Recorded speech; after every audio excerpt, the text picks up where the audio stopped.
ಸೂರ್ಯಮಣಿ ಬ್ಯಾಗಲ್ಲಿಲ್ಲ ಕಣೋ. ಅಂದ್ರೆ ಆ ಸೂರ್ಯನ ಹತ್ರನೇ ಇರಬೇಕು. ಸೂರ್ಯಮಣಿ ನನಗ್ ಸಿಗ್ನಿಲ್ಲ ಅಂದ್ಮೇಲೆ ಇವಳು ಆ ಸೂರ್ಯನ್ ಸಿಗ್ಬಾರ್ದು. ಇವಳನ್ನ ಎತ್ತಾಕೊಂಡೋಗಿ ಯಾವ್ದಾದ್ರು ನದಿಗೆ ಬಿಸಾಕ್ರೋ, ಎತ್ಕೊಳ್ರೋ.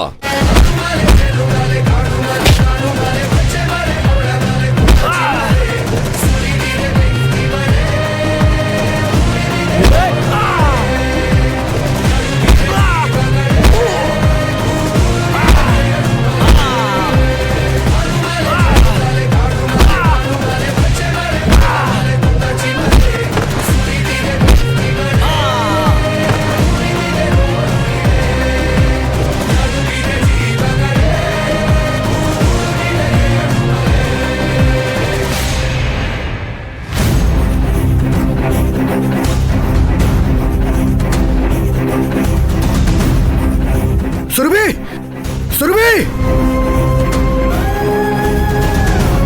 ಸುರಭಿ,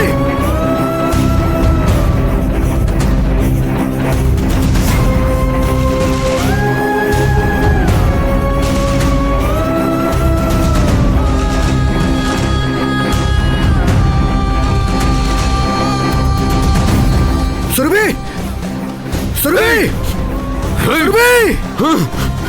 ಸುರಭಿ. ಏನಾಯ್ತು? ನೋಡಿದ್ರ? ಇಲ್ವಲ್ಲ, ಏನಾಯ್ತು? ಅವ್ನು ಕಾಣಿಸ್ತಾನೆ ಇಲ್ಲ ಮಾವ. ಅಯ್ಯೋ, ಹುಡುಕಿ ಮಾವ, ಬನ್ನಿ. ಹುಡುಕಿ. ಸುರಭಿ,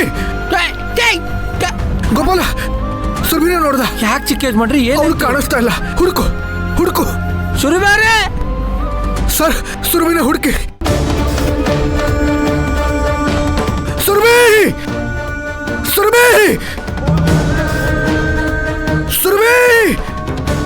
ಅಳಿಯಂದ್ರೆ ಮಾವ, ಎಲ್ಲ ಕಡೆ ನೋಡಿದೆ, ಬಂಗಾರು ಎಲ್ಲೂ ಕಾಣಿಸ್ತಿಲ್ಲ. ಮಾವ, ಚಿಕ್ಕ ಯಜಮಾನ್ರೆ, ಎಲ್ಲ ಕಡೆ ನೋಡಿದ್ವಿ, ಸುರಭಿ ಅವರೆಲ್ಲೂ ಕಾಣಿಸ್ತಾ ಇಲ್ಲ.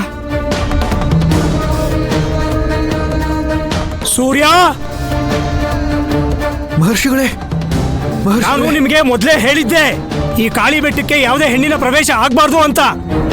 ಆದ್ರೆ ಈಗ ಸಮಯ ಮೀರೋಯ್ತು, ಅಚಾತುರ್ಯ ನಡೆದೋಯ್ತು. ಸೂರ್ಯಮಣಿ ಜೊತೆಗೆ ಸುರಭಿ ಇನ್ನೂ ಕಾಣೆ ಆಗೋದ್ಲು. ಮಹರ್ಷಿಗಳೇ, ಮಹರ್ಷಿಗಳೇ, ದಯವಿಟ್ಟು ಹಾಗೆ ಹೇಳ್ಬೇಡಿ, ದಯವಿಟ್ಟು ಹಾಗೆ ಹೇಳ್ಬೇಡಿ ಮಹರ್ಷಿಗಳೇ. ಇಲ್ಲ ಸೂರ್ಯ, ಇನ್ನೂ ನೀನೆಷ್ಟೇ ಹುಡುಗಿದ್ರು ಅವಳು ನಿನಗೆ ಸಿಗೋದಿಲ್ಲ. ಇದು ಅವಳ ವಿಧಿಲಿಖಿತ ದೈವ ನಿರ್ಣಯ. ಜಗದಾಂಬೆ ಇಚ್ಛೆ, ಜಗದಾಂಬೆ ಇಚ್ಛೆ. ಮಹರ್ಷಿಗಳೇ, ಮಹರ್ಷಿಗಳೇ, ಮಹರ್ಷಿಗಳೇ, ಮಹರ್ಷಿಗಳೇ, ಮಾವ, ಮಾವ.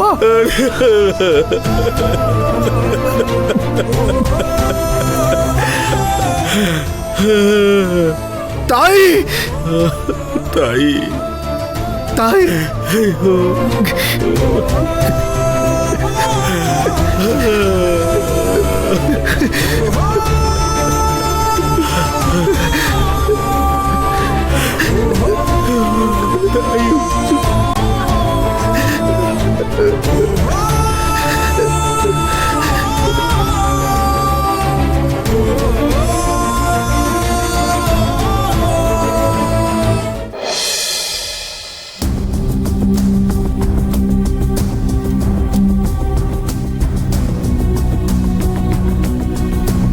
ಅಯ್ಯೋ ದೇವ್ರೆ.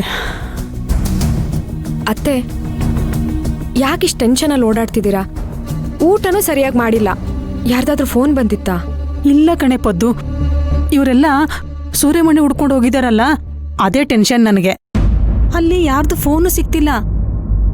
ಹೋದ್ಸಲ ಅದು ಯಾವುದೋ ಗೊಂಬೆ ತಗೊಂಡು ಬಂದು ಪಡಬಾರ್ದು ಪಾಡ್ಪಟ್ರು. ಈಗ ಅದೆಂಥದೋ ಕಾಳಿ ಬೆಟ್ಟ ಅಂತೆ, ಸಿದ್ಧಿ ಮಾಡೋ ಜಾಗ. ಅಲ್ಲೇನಾದ್ರೂ ಅನಾಹುತ ಆದ್ರೆ ಅಂತ ನನಗೆ ತುಂಬಾ ಯೋಚನೆ ಆಗ್ತಿದೆ ಕಣೆ. ಅತ್ತೆ, ಅಲ್ಲಿ ಅಣ್ಣ ಇದಾನಲ್ವಾ, ಅವನ್ನೆಲ್ಲ ನೋಡ್ಕೋತಾನೆ.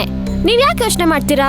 ಹಾಗಲ್ಲ ಕಣೆ ರುಕ್ಕು, ಪ್ರತಿ ದೀಪಾವಳಿ ದಿನ ನಮ್ಮ ಮನೇಲಿ ಏನಾದರೂ ಒಂದು ತೊಂದರೆ ಆಗ್ತಾನೆ ಇರುತ್ತೆ. ಅದಕ್ಕೆ ನನಗೆ ತುಂಬ ಭಯ ಆಗ್ತಿದೆ. ಅದೇನು ಅಂತ ಗೊತ್ತಿಲ್ಲ, ಮನಸ್ಸಲ್ಲಿ ಒಂಥರ ಸಂಕಟ, ಏನೋ ಒಂಥರ ಒದ್ದಾಟ.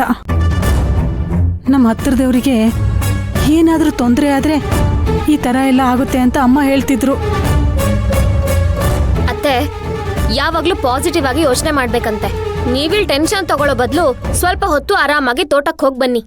ಇಲ್ಲ ರುಕ್ಕು, ನನಗೆಲ್ಲಿ ಹೋಗೋಕ್ಕೂ ಮನಸ್ಸಾಗ್ತಿಲ್ಲ.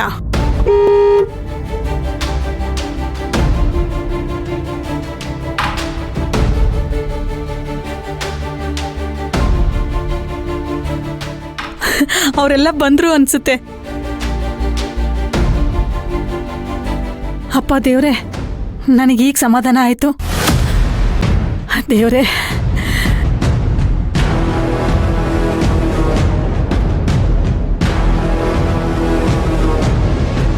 ಅಲ್ಲ ಕಣೆ ಪದ್ದು, ಈ ಸುರಭಿ ಇವತ್ತು ಆಫೀಸ್ಗೆ ಹೋಗ್ಬೇಕಾಗಿತ್ತಾ?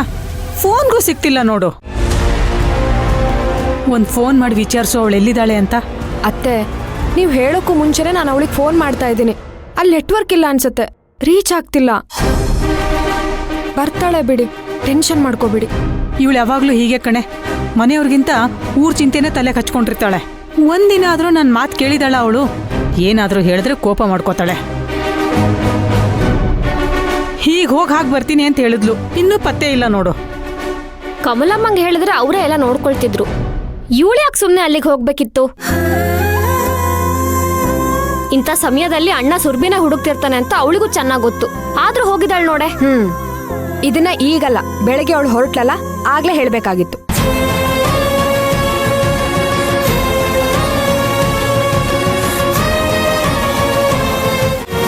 ಸುರಭಿ, ಅತ್ತೆ, ಸುರಭಿ ಮನೆಗೆ ಬಂದಿದ್ದಾಳಲ್ಲ, ನಮ್ಮ ರೂಮಲ್ಲಿದ್ದಾಳ. ಅಳಿಯಂದ್ರೆ ಅವಳು ಆಫೀಸ್ಗೆ ಹೋಗಿದ್ದಾಳೆ. ನೀವ್ಯಾಕೆ ಇಷ್ಟೊಂದು ಗಾಬರಿ ಆಗಿದ್ದೀರಾ? ಅತ್ತೆ, ನಾನು ಹೇಳಿಲ್ವಾ ಅಣ್ಣ ಬರ್ತಿದಂಗೆ ಸುರ್ಬಿನ ಕೇಳ್ತಾನೆ ಅಂತ? ಮಾವ, ಮಾವ, ಚಿಕ್ಕ ಯಜಮಾನ್ರೆ,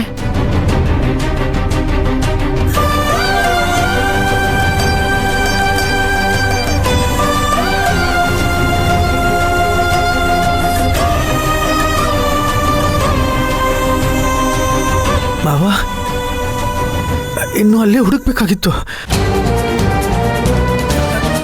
ನಾವು ತಪ್ಪು ಮಾಡಿಬಿಟ್ವಿ. ನಾವು ಮನೆಗೆ ಬರಬಾರ್ದಾಗಿತ್ತು ಮಾವ. ನಾವು ಇನ್ನು ಅಲ್ಲೇ ಹುಡುಕ್ಬೇಕಾಗಿತ್ತು. ರೀ, ಏನಾಯ್ತು ರೀ? ಅಳಿಯಂದ್ರೆ ಯಾಕೆ ಏನೇನೋ ಮಾತಾಡ್ತಾ ಇದ್ದಾರೆ? ಏನ್ ಹುಡುಕ್ಬೇಕಾಗಿತ್ತು? ಅಳಿಯಂದ್ರೆ ಏನಾಯ್ತು ರೀ? ಏನಾಯ್ತು ಅಂತ ಹೇಳ್ಬಾರ್ದಾ? ನಾಗು, ನಾಗು ರೀ, ನಾಗು ನಾಗು ಅಂದ್ರೆ ಏನ್ ಅರ್ಥ ಆಗ್ಬೇಕು ನನಗೆ? ಏನಾಯ್ತು ಅಂತ ಹೇಳ್ರಿ.